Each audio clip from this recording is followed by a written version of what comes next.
Tu te souviens du moment exact où tu l'as su? Pas une supposition, pas une intuition floue. Le moment précis où quelque chose s'est brisé dans ta poitrine, comme si tout ce que tu croyais réel venait d'être arraché du sol.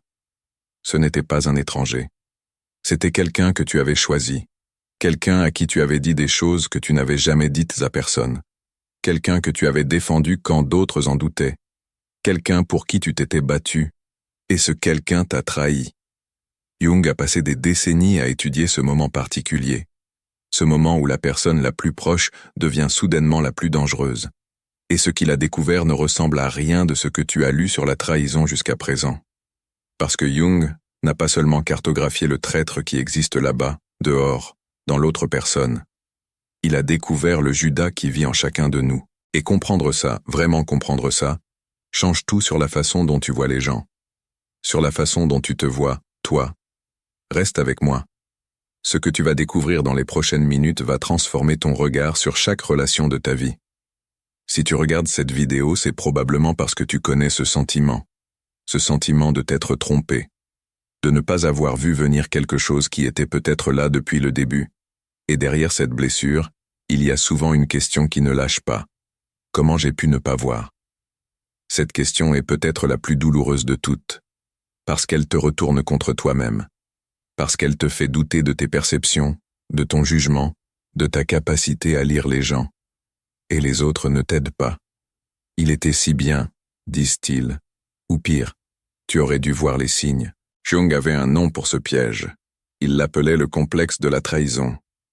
Et il disait que nous tombons dans ce piège précisément parce que nous refusons de regarder quelque chose d'essentiel en nous-mêmes. Dans cette vidéo, je vais te montrer 6 signaux concrets que le traître envoie. Des signaux que la psychologie de Jung t'aide à lire. Mais surtout, je vais te révéler la découverte la plus contre-intuitive de Jung sur la trahison. Pourquoi le Judas que tu cherches à l'extérieur commence toujours par quelque chose à l'intérieur? Cette révélation ne va pas te blesser davantage. Elle va t'armer. Quand Carl Jung a commencé à étudier les grands récits humains, les mythes, les religions, les contes, il a remarqué quelque chose d'étrange. Dans presque toutes les cultures du monde, il existe une figure identique, le traître intime. Celui qui était à l'intérieur du cercle, celui en qui on avait confiance. Judas dans la Bible, Loki dans la mythologie nordique, Brutus dans Rome, Iago dans Shakespeare. Jung a appelé ce personnage un archétype, c'est-à-dire une figure universelle qui existe dans l'inconscient collectif de toute l'humanité, pas juste une histoire. Un programme psychologique que tous les êtres humains portent en eux. Et il a posé une question que personne n'osait poser. Pourquoi cette figure revient-elle sans cesse dans toutes les cultures? La réponse de Jung était troublante. Parce que le traître n'est pas seulement là-bas. Il est aussi là, ici, en chacun de nous. Jung disait que l'archétype du traître fait partie de ce qu'il appelait l'ombre. Cette partie de notre psyché que nous n'acceptons pas, que nous nions, que nous cachons, même à nous-mêmes. Les désirs inavouables, l'envie que nous refusons de reconnaître. La petite voix qui dit « Et si je profitais de cette situation ?» et que nous étouffons immédiatement parce que cette pensée nous fait honte. Ce refoulement, ce déni de notre propre Judas intérieur, est exactement ce qui nous rend aveugles au Judas extérieur. Écoute bien ça. Parce que c'est le cœur de tout. Jung a développé un concept appelé la projection. Et c'est peut-être l'un des outils les plus puissants que la psychologie nous ait jamais donné. Voici comment ça fonctionne. Tout ce que tu refuses de voir en toi-même, ton inconscient le projette à l'extérieur. C'est un mécanisme automatique, involontaire.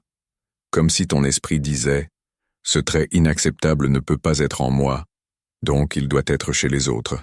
Quand tu nies complètement ton propre potentiel de trahison, ta propre capacité à décevoir, à être égoïste, à mentir pour te protéger, quelque chose d'étrange se produit. Tu deviens incapable de le reconnaître chez les autres. Ce n'est pas de la naïveté, ce n'est pas de la stupidité, c'est un mécanisme psychologique précis. Ton inconscient voit que le traître existe, il le perçoit même, mais parce qu'il a verrouillé cette information pour la garder loin de ta conscience, il ne peut pas te la transmettre sous forme d'avertissement clair. Ce que tu ressens, c'est juste un vague malaise. une sensation que quelque chose ne va pas. Un léger inconfort que tu ignores parce que ta raison te dit « mais il a toujours été là pour moi ». Et puis la trahison arrive. Et tu te demandes « comment j'ai pu ne pas voir ?» Tu as vu. Ton inconscient avait vu. Mais tu n'avais pas les outils pour écouter ce qu'il essayait de te dire. Maintenant, je vais te donner ces outils, les 6 signaux que le traître envoie et que Jung t'aide à lire. Premier signal. Il teste ton allégeance avant d'agir. Voici ce que presque personne ne sait. Les traîtres ne trahissent pas d'un coup. Ils testent d'abord. Jung avait observé ce pattern dans les relations de pouvoir qu'il analysait. Avant de passer à l'acte, le traître vérifie si tu le suivras aveuglément. Il te demande de petites faveurs douteuses. Il te pose des questions sur ta loyauté envers d'autres personnes. Il cherche à savoir où sont tes limites, pour mesurer à quel point il peut aller loin. Le signe concret, quelqu'un te demande de l'aider à cacher quelque chose à une tierce personne, même quelque chose de petit, même sans gravité apparent. Si tu acceptes, il a sa réponse. Tu peux être manipulé. Si tu refuses, il ajuste sa stratégie. Note mentalement combien de fois cette personne t'a mis en position de choisir entre elle et quelqu'un d'autre. Mais ce n'est pas le signal le plus insidieux. Parce que le deuxième signal, lui, ressemble à de la complicité affectueuse. Deuxième signal, il collectionne tes confessions. Les traîtres sont des collectionneurs. Ils posent des questions avec une curiosité qui semble bienveillante. Ils créent un espace de confiance, un espace où tu te sens enfin vu, compris, accepté. Et dans cet espace, tu parles. Tu révèles tes peurs, tes hontins, tes erreurs passées, tes vulnérabilités les plus intimes. Jung avait un terme pour cette dynamique. Il l'appelait le complexe de Judas inversé. Judas n'a pas trahi Jésus par haine, il l'aimait à sa façon. Mais il utilisait cette proximité pour accumuler des informations qu'il pourrait un jour monnayer. Le signe concret, cette personne se souvient de tout ce que tu lui as confié, avec une précision troublante. Elle cite des choses que tu avais presque oubliées. Ce n'est pas de la bonne mémoire, c'est de l'archivage stratégique. Ce que tu as confié en toute confiance deviendra ses munitions. Mais le signe le plus dangereux n'est pas encore là. Parce que le troisième signal, lui, est quasi invisible au moment où il se produit. Troisième signal. Il est le plus chaleureux dans tes moments de vulnérabilité. Fais attention à ça. Le traître excelle dans un art particulier, être présent, intensément, brillamment présent, précisément quand tu es le plus fragile. Quand tu viens de perdre quelqu'un, quand tu traverses une crise professionnelle, quand tu es épuisé émotionnellement et que tu n'as plus les ressources pour analyser. Dans ces moments, il apparaît, avec une chaleur qui semble miraculeuse, avec exactement les mots dont tu avais besoin, avec une disponibilité qui semble désintéressée. Jung disait que les prédateurs psychologiques ont une capacité instinctive à détecter la vulnérabilité, exactement comme un animal de proie flaire la blessure, pas par cruauté consciente, par un radar affûté que leur propre survie émotionnelle a développé depuis l'enfance. Le signe concret, rappelle-toi quand cette relation s'est vraiment approfondie. Dans quel contexte as-tu ouvert ton cœur à cette personne? Il y a de fortes chances que tu étais dans une période de faiblesse particulière. Et lui était là, parfaitement là. Ce n'était pas un hasard. Pense à cela. Pense à toutes les fois où tu as senti que quelqu'un était incroyablement présent pour toi, et demande-toi honnêtement, était-ce parce que tu étais particulièrement fragile ce jour-là? Parce que le vrai ami est présent dans tous les moments. Le traître, lui, est présent surtout dans les moments où tu peux être façonné. Et maintenant, le quatrième signal. Celui qui se met en place lentement, sur des mois, parfois sur des années. Quatrième signal. Il crée des dettes émotionnelles. Voici une mécanique que Jung a identifiée dans l'archétype du manipulateur traître. La création de dettes que tu n'as jamais demandé à contracter. Il te rend des services sans que tu les aies demandés. Il fait des sacrifices ostentatoires pour toi. Il t'aide quand tu n'avais pas besoin d'aide. Et puis plus tard, parfois des mois, parfois des années, il encaisse. Après tout ce que j'ai fait pour toi. Cette phrase. Si tu l'as entendue dans une relation qui t'a blessé, tu sais exactement de quoi je parle. Jung expliquait ce mécanisme par le complexe du créancier. Dans l'inconscient du traître, chaque acte généreux est une transaction, une dette, un investissement qui doit rapporter des intérêts. Le signe concret, cette personne te rend des services que tu n'as pas demandés et elle s'assure que tu le saches. Elle ne donne pas en silence. Elle donne avec des témoins ou au minimum avec des rappels réguliers de ce qu'elle a sacrifié pour toi. Prends ça au sérieux, ça s'encaissera. Et voici quelque chose d'important à comprendre sur ce mécanisme. Plus la dette est grande, plus la trahison sera profonde quand elle viendra. Parce que le traître ne trahit pas pour rien. Il trahit pour ce qu'il estime avoir gagné, pour ce qu'il pense mériter après tous ses investissements. C'est pourquoi les trahisons les plus dévastatrices viennent souvent des personnes qui avaient l'air de t'avoir le plus aidé. 5e signal. Son langage corporel change quand tu parles de tes succès. Jung croyait fermement en ce qu'il appelait la résonance de l'inconscient. Même quand quelqu'un te ment parfaitement avec ses mots, son corps dit quelque chose d'autre. Observe cette personne quand tu lui parles d'une bonne nouvelle, d'un succès, d'une opportunité qui s'est ouverte pour toi. Le traître ne peut pas vraiment se réjouir pour toi, pas profondément. Parce qu'au fond, ton succès représente pour lui une menace, même s'il ne le reconnaîtrait jamais consciemment. Ton succès réduit l'écart. Ton succès te rend moins dépendant de lui. Ton succès change l'équilibre du pouvoir. Alors il sourit. Mais le sourire est légèrement décalé. Il arrive une demi-seconde trop tard. Les yeux ne participent pas vraiment. Il change rapidement de sujet ou ramène la conversation à lui-même. Il relativise. Oui, mais tu sais, ça peut changer. Il commente d'une façon qui semble positive mais laisse un goût amer. Le signe concret. Si après avoir partagé une bonne nouvelle avec quelqu'un, tu te sens systématiquement moins bien qu'avant d'avoir parlé, écoute cette sensation. Ton inconscient capte quelque chose que ta raison essaie de minimiser. Jung disait, « Votre instinct parle. La question est de savoir si vous l'écoutez. » Et maintenant, le 6e signal. Celui qui ressemble le plus à de la curiosité affectueuse et qui est pourtant le plus stratégique de tous. 6e signal. Il cartographie tes alliances. Le traître a besoin d'une carte. Avant d'agir, il doit savoir qui te soutiendra et qui peut être utilisé contre toi. Il pose donc des questions, avec naturel, avec légèreté. Et ta relation avec cette personne, ça se passe comment? Est-ce que tu es encore proche d'elle? J'ai entendu que tu avais eu un froid avec quelqu'un. C'est vrai? Ces questions ne sont pas de la curiosité, ce sont des renseignements. Jung notait que l'archétype du traître est toujours un stratège. Judas ne trahit pas dans l'impulsion. Il négocie avec les prêtres. Il choisit le bon moment. Il sait qui sera là au jardin de Gethsémanée. Il calcule les probabilités de succès avant d'agir. Le traître dans ta vie fait la même chose. Il identifie tes points forts à éviter, tes points faibles à exploiter, et tes alliés à neutraliser ou retourner avant d'agir. Le signe concret? Note si cette personne semble plus curieuse de tes relations avec d'autres personnes que de ta vie intérieure. Si elle pose davantage de questions sur qui que sur comment tu te sens. Tu viens de découvrir 6 signaux que Jung a mis des décennies à identifier, des signaux qui peuvent te sauver de mois ou d'années de souffrance avec un traître. Mais il me reste à te révéler la partie la plus importante de tout ça. La partie que Jung appelait l'intégration de l'ombre.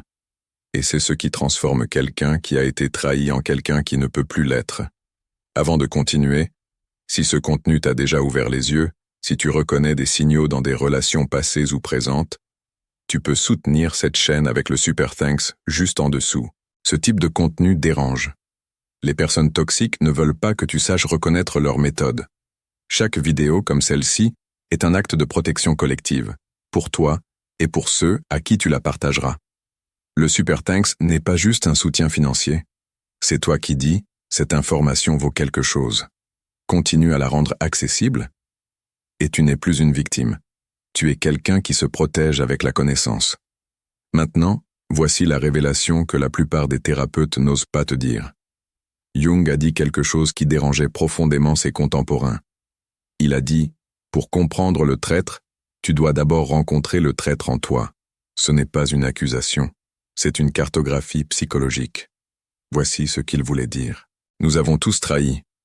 Pas forcément avec un baiser dans un jardin comme Judas, mais nous avons tous, à un moment de notre vie, dit quelque chose derrière le dos de quelqu'un. Nous avons tous choisi de nous taire quand nous aurions dû parler. Nous avons tous prioritisé nos intérêts au détriment de quelqu'un d'autre. Ces moments, même petits, même anodins, font partie de l'ombre. Cette partie de toi que tu n'intègres pas, que tu ne reconnais pas. Et quand cette ombre n'est pas intégrée, elle te rend vulnérable d'une façon très précise. Tu projettes ton propre potentiel de trahison sur les personnes qui le méritent le moins. Et tu développes un point aveugle précis pour les gens qui le méritent le plus. C'est le paradoxe de Jung sur la trahison. Imagine quelqu'un qui se dit « Je ne suis jamais égoïste. Je ne trahirai jamais personne. Je donnerai tout pour ceux que j'aime. » Cette personne n'a pas vaincu l'égoïsme ou la trahison. Elle les a refoulés. Et maintenant ces traits existent dans son ombre, inconscient, non reconnu, mais actif. Et son radar à trahison est en panne. Parce que reconnaître la trahison chez quelqu'un d'autre nécessite de reconnaître la capacité à trahir en soi. C'est une résonance. Si tu n'as jamais vibré sur cette note, consciemment, tu ne peux pas l'entendre chez l'autre. Maintenant, imagine quelqu'un qui a fait ce travail difficile, qui s'est dit « Il y a eu des moments où j'ai choisi mes intérêts sur ceux des autres. Il y a eu des moments où je n'ai pas dit la vérité pour me protéger. Et c'est humain, je l'intègre. Cette personne a activé quelque chose de puissant. Son radar de trahison est en ligne, pas parce qu'elle est devenue cynique ou paranoïaque, mais parce qu'elle connaît cette énergie de l'intérieur. Elle la reconnaît quand elle la sent chez quelqu'un d'autre. Jung appelait ça l'intégration de l'ombre. Et c'est la technique de protection la plus puissante qu'il ait jamais développée. Voici quelque chose que peu de gens savent. Dans l'évangile de Judas, un texte gnostique que l'Église a supprimé pendant des siècles, Judas n'est pas présenté comme un traître par haine. Il est présenté comme quelqu'un qui a fait ce qui lui semblait être la bonne chose dans sa propre logique intérieure. Jung aurait compris ça immédiatement, parce que la plupart des traîtres ne se voient pas comme des traîtres. Ils ont une narration intérieure qui justifie chaque action. Ils le méritaient. Je n'avais pas le choix. J'avais besoin de me protéger. C'était pour le bien commun. Cette narration intérieure, cette capacité de l'ombre à se déguiser en raison, est exactement ce que tu dois apprendre à reconnaître chez les autres. Et pour la reconnaître chez les autres, tu dois l'avoir rencontrée en toi-même. C'est pourquoi le travail sur l'ombre n'est pas un acte de masochisme. Ce n'est pas se flageller pour ses propres manquements. C'est équiper ton inconscient d'un vocabulaire. C'est lui donner les mots pour te dire ce qu'il voit. Souviens-toi du deuxième signal. Il collectionne tes confessions. Quand tu as intégré ton propre Judas, tu remarques quelque chose. Les questions de cette personne ne sont pas désintéressées. Elles ont un pattern. Elles reviennent toujours vers les mêmes zones de ta vie. Souviens-toi du quatrième signal, les dettes émotionnelles. Quand tu as fait le travail sur l'ombre, tu reconnais la logique comptable derrière les gestes généreux. Tu la reconnais parce que tu l'as vue en toi-même dans tes moments moins fiers. Chaque signal devient plus net, plus lisible, parce que tu as éclairé quelque chose en toi. Jung disait « Vous ne pouvez pas voir clairement ce que vous refusez de regarder en vous-même. Maintenant tu regardes. » La technique de Jung, l'imagination active, voici comment tu peux l'adapter pour te protéger des traîtres. Première étape, reconnaître le Judas en toi. Prends un moment, maintenant ou ce soir avant de dormir, et pose-toi cette question honnêtement. Y a-t-il eu des moments dans ma vie où j'ai agi d'une façon qui ressemblait à de la trahison, même légèrement? Ne te juge pas. Ne te condamne pas. Observe seulement. Peut-être que tu as dit quelque chose sur quelqu'un derrière son dos que tu n'aurais jamais dit en face. Peut-être que tu as gardé un silence qui a causé du tort. Peut-être que tu as choisi ton confort sur ta loyauté envers quelqu'un dans un moment difficile. Reconnais ça. Nomme-le. Il y a une partie de moi qui a agi comme Judas dans cette situation. Ce n'est pas de l'auto-flagellation. C'est de l'honnêteté psychologique. Et c'est là que le pouvoir commence. Deuxième étape, activer ton radar de trahison. Une fois que tu as reconnu cette capacité en toi, même petitement, même ponctuellement, quelque chose s'ouvre dans ta perception. Tu commences à sentir quand quelqu'un d'autre est dans cet état. Pas avec une certitude absolue, mais avec un signal, une légère vibration d'inconfort, un micro-malaise que tu ne rationaliseras plus. Jung appelait ça la conscience de résonance. Ton inconscient reconnaît l'énergie du traître parce qu'il la connaît depuis l'intérieur. Troisième étape, appliquer les 6 signaux. Maintenant, tu peux utiliser les 6 signaux de façon active. Tu ne cherches pas à accuser, tu observes. Avec la clarté tranquille de quelqu'un qui sait exactement ce qu'il regarde. Est-ce que cette personne teste ton allégeance? Est-ce qu'elle collectionne tes confessions?